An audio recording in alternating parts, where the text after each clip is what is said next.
Tennessee Williams plaide pour une formidable libération sexuelle, si vous voulez. Il dit arrêtons d'être hypocrites, vivons normalement, nos corps désirent des gens, et après tout, c'est pas un drame de désirer ce qui est beau, ce qui est jouissif, etc.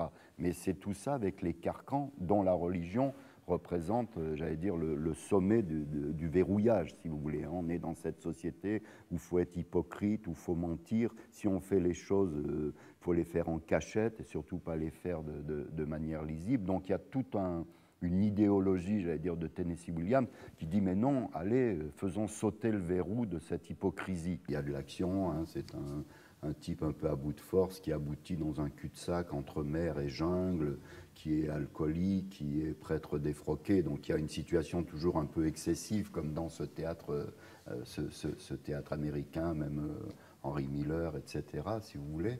Mais je crois qu'ensuite, la parole elle-même, enfin, les choses s'expliquent par la parole. C'est-à-dire, c'est les gens en parlant, c'est un peu comme la psychanalyse, si vous voulez. C'est-à-dire, les gens ne savent pas trop où ils en sont de leur vie, et c'est tout en parlant qu'ils arrivent à mettre à jour un certain nombre de leurs complexes ou de leurs peurs, ou au contraire de leurs désirs.